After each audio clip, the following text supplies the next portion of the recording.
नमस्कार। आज के इस विशेष प्रोग्राम में आप सभी का बहुत बहुत स्वागत है। आज हम आईआर यानी इंटरनेशनल रिलेशन के संदर्भ में चर्चा करेंगे और अपनी चर्चा को आगे बढ़ाएं। आज सबसे पहले जो टॉपिक है यानी कि नेहरू की गुटनिरपेक्षता से मोदी की बहुपक्षता तक की सफ़र को हम लोग समझने का प्रयास करेंगे। इस क्रम में हमारे साथ आज एक प्रश्न है और प्रश्न यह है कि भारत की विदेश नीति गुटनिरपेक्षता से बहुपक्षता या बहुसंरक्षीय दृष्टिकोण की ओर स्थानांतरित हो रही है। टिप्पणी कीजिए। इस प्रश्न के आलोक में आज हमारी चर्चा होगी और इस चर्चा में हम लोग निश्चित रूप से समझेंगे कि किस तरह से नेहरू के गुटनिरपेक्ष यानी जो तत्काल नवोदय राष्ट्र के रूप में उनके नेतृत्व में हमारा देश आगे बढ़ रहा था, उस वक्त किस प्रकार की गुटनिरपेक्ष की नीति थी और आज जो कि बीते करीब 75 वर्षों बाद भारत किस प्रकार की अंतर्राष्ट्रीय संबंधों के दौर में प्रवेश कर चुका है। आइए चर्चा को आगे बढ़ाते हैं। भारतीय स्वतंत्रता के बाद के आरंभिक 2 दशकों में, जबकि अंतर्राष्ट्रीय राजनीति शीत युद्ध के गहन प्रभाव में थी और उसकी दशा दिशा तय कर रही थी, भारत की विदेश नीति बृहत रूप से गुटनिरपेक्षता की नीति से प्रेरित थी, जो बाद में वर्ष 1961 में गुटनिरपेक्ष आंदोलन के रूप में पूर्ण आंदोलन और विचार मंच बनकर उभरी। लेकिन आज भारत गुटनिरपेक्षता के बजाय एक बहुपक्षता या बहुसंरक्षण यानी मल्टी अलाइनमेंट की राह पर कुशलतापूर्वक आगे बढ़ रहा है, जहां एक ओर वह चीन या रूस के नेतृत्व वाले ब्रिक्स और शंघाई सहयोग संगठन यानी एससीओ का सदस्य है, तो दूसरी ओर अमेरिका के नेतृत्व वाले चतुर्भुज सुरक्षा संवाद यानी क्वाड में जापान और ऑस्ट्रेलिया के साथ शामिल है। बहुसंलग्नता की इस व्यवहारिकता को समझने के लिए हमें पहले इतिहास के कुछ पन्ने पलटने होंगे, यानी कि गुटनिरपेक्षता के दृष्टिकोण पर भी हमें विचार करना होगा। आइए हम लोग आगे बढ़ें। इसके पहले भारत में गुटनिरपेक्षता का इतिहास किस प्रकार रहा है, इसे समझते हैं। गुटनिरपेक्ष आंदोलन का आरंभ औपनिवेशिक व्यवस्था के पतन और अफ्रीका, एशिया, लैटिन अमेरिका एवं विश्व के अन्य क्षेत्रों के लोगों के स्वतंत्रता संग्राम के दौरान हुआ था, जब शीत युद्ध भी अपने चरम पर था। 1960 में संयुक्त राष्ट्र महासभा के 15वें साधारण सत्र में गुटनिरपेक्ष देशों के आंदोलन का जन्म हुआ, जिसके परिणाम स्वरूप 17 नए अफ्रीकी और एशियाई सदस्य देशों को प्रवेश मिला। तत्कालीन भारतीय प्रधानमंत्री जवाहरलाल नेहरू ने गुटनिरपेक्षता या शीत युद्ध में संलग्न 2 महाशक्तियों से तीसरी दुनिया की एक समान दूरी की अवधारणा को भी बढ़ावा दिया। इन अवधारणाओं पर आगे बढ़ते हुए वर्ष 1955 में वाडुंग सम्मेलन का आयोजन किया गया। गुटनिरपेक्ष देशों के प्राथमिक उद्देश्य आत्मनिर्णय, राष्ट्रीय स्वतंत्रता तथा राज्यों की संप्रभुता एवं क्षेत्रीय अखंडता के समर्थन करने तथा बहुपक्षीय सैन्य समझौतों के गैर अनुपालन पर केंद्रित थे। 1980 के दशक के अंत तक पहुंचते समाजवादी ब्लॉक के पतन के साथ इस आंदोलन को बृहद चुनौती का सामना करना पड़ा था। 2 विरोधी गुटों के बीच संघर्ष, जो गुटनिरपेक्ष आंदोलन के अस्तित्व, नाम और मूल भावना का कारण था, के अंत के साथ ही माना जाने लगा कि अब इस आंदोलन के अंत का आरंभ हो चुकी है। आइए समझते हैं भारत का नया बहुपक्षीय दृष्टिकोण क्या है। बहुसंरक्षण यह समानांतर संबंधों की एक श्रृंखला है जो बहुपक्षीय साझेदारी को सुदृढ़ करती है और सुरक्षा, आर्थिक समता और आतंकवाद जैसे अस्तित्वकारी खतरों के उन्मूलन के लिए समूह के बीच एक साझा दृष्टिकोण की तलाश करती है। नीचे कुछ समूहों या मंचों के विवरण भी हम आपको बताएंगे आगे चलते हुए, जहां भारत का बहुपक्षीय या बहुसंरक्षीय दृष्टिकोण स्पष्ट रूप से नजर आता है। इनमें सबसे पहले international north south transport corridor यानी INSTC। यह 7200 किलोमीटर लंबा मल्टी मॉडल ट्रांसपोर्ट कॉरिडोर है, जिसमें सड़क, रेल और समुद्री मार्ग शामिल है। यह सेंट पीटर्सबर्ग रूस को मुंबई से जोड़ता है। International north south transport corridor Bharat को यूरेशियाई मुक्त व्यापार क्षेत्र को बढ़ावा देने की दिशा में रूस, ईरान और मध्य एशियाई गणराज्यों के साथ सहयोग करने के लिए एक मंच प्रदान करता है।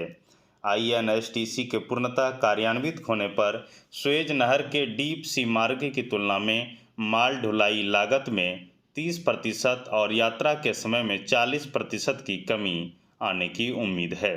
ब्रिक्स ब्रिक्स विश्व की अग्रणी उभरती अर्थव्यवस्थाओं ब्राजील, रूस, भारत, चीन और दक्षिण अफ्रीका के समूहों के लिए एक संक्षिप्त शब्द है।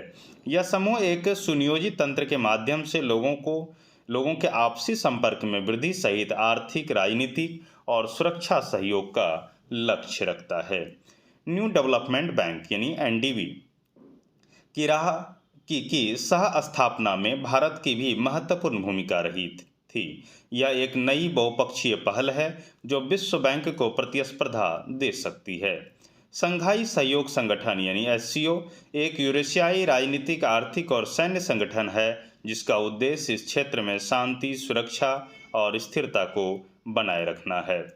सदस्य देशों में अगर देखें तो कजाकिस्तान, चीन, किर्गिस्तान, रूस, तजाकिस्तान, उज्बेकिस्तान, भारत और पाकिस्तान इसके सदस्य हैं। ईरान और बेलारूस इसके 2 नए सदस्य हो सकते हैं। यह भविष्य में संभावित है कि जल्द ही ये दोनों देश सदस्य बन जाएंगे।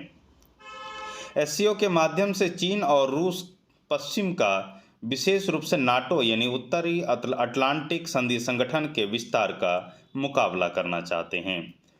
चतुर्भुज सुरक्षा संवाद यह भारत, अमेरिका, जापान और ऑस्ट्रेलिया के बीच अनौपचारिक राजनीतिक संवाद मंच है जिसे हम लोग क्वाड के नाम से जानते हैं, जो मुक्त, खुले और समृद्ध हिंद प्रशांत क्षेत्र के समर्थन देने और चीन के प्रभाव को नियंत्रित रखने का साझा उद्देश्य रखता है। अब आइए समझते हैं भारत की वर्तमान विदेश नीति। सामान्य प्रत्येक देश की संप्रभुता का सम्मान, संवाद यानी सभी देशों के साथ बृहद संलग्नता, सुरक्षा यानी भारत एक जिम्मेदार शक्ति है, यह आक्रामकता या विदेश नीति में दुस्साहसिकता आजमाने की कोई भावना नहीं रखता है। समृद्धि यानी साझा समृद्धि, संस्कृति और सभ्यता यानी सांस्कृतिक मूल्यों की प्रेरक अभिगम्यता एक ऐसे दर्शन में निहित है जो वसुधैव कुटुंबकम में विश्वास करता है। अब आइए समझते हैं कि भारत की विदेश नीति के लिए समकालीन चुनौतियां। सबसे पहले रूस चीन दूरी का उभार। रूस की अपनी परिधि क्षेत्र के मामलों में दिलचस्पी बढ़ती जा रही है। इसके अलावा क्रीमिया के विलय के बाद उस पर लगाए गए प्रतिबंधों ने उसे चीन के साथ उनके घनिष्ठ संबंधों की ओर धकेला है, जो निश्चित रूप से भारत में उसकी रुचि को कम कर सकता है। भारत का आत्मरोपित अलगाव। वर्तमान में भारत दक्षिण एशियाई क्षेत्रीय संगठन यानी सार्क जैसे बहुदेशीय निकायों में अलग थलग बना हुआ है। इसके अलावा भारत ने क्षेत्रीय व्यापक आर्थिक भागीदारी RCEP से बाहर रहने का विकल्प चुना है।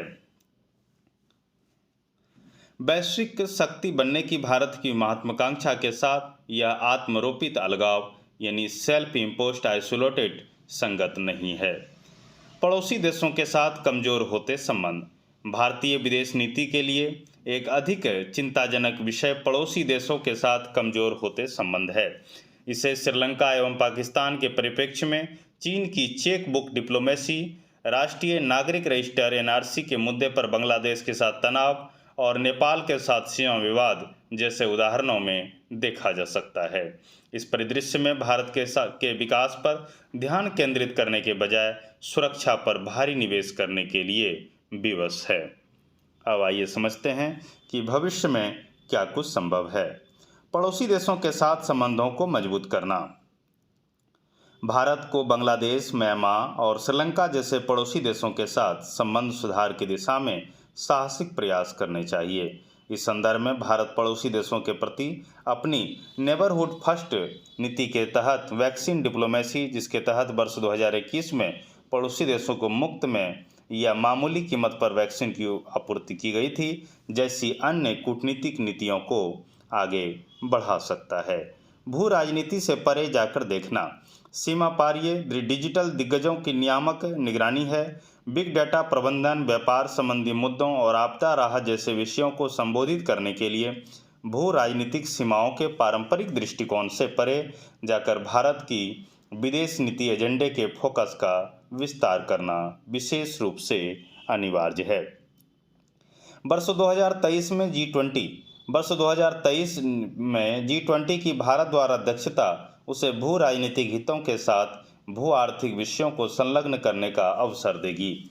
अभी तक भारत ने एक ऐसी वैश्विक शक्ति बनने की महत्वाकांक्षा रखने वाली एक उभरती हुई शक्ति की भूमिका निभाई है। वर्ष 2023 का G20 शिखर सम्मेलन भारत को विश्व के लिए महत्वपूर्ण मुद्दों पर स्पष्ट और सक्रिय होने की अनुमति देगा।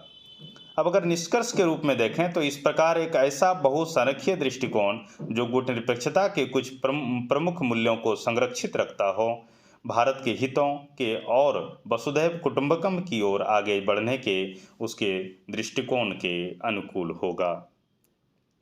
हम उम्मीद करते हैं आप सभी ऐसे अभ्यर्थी जो नियमित रूप से हमारे साथ बने हुए हैं, मुख्य परीक्षा की तैयारी की दिशा में हमारा यह प्रयास निश्चित रूप से आपके लिए लाभदायक सिद्ध होगा। आप सभी हमारे साथ इसी प्रकार जुड़े रहिए। लाइक कीजिए, शेयर कीजिए, सब्सक्राइब कीजिए और उन तक अवश्य पहुंचाइए जिन्हें इसका लाभ हो सकता है। आप सभी इसी प्रकार जुड़े रहें। जुड़े रहने के लिए बहुत बहुत धन्यवाद।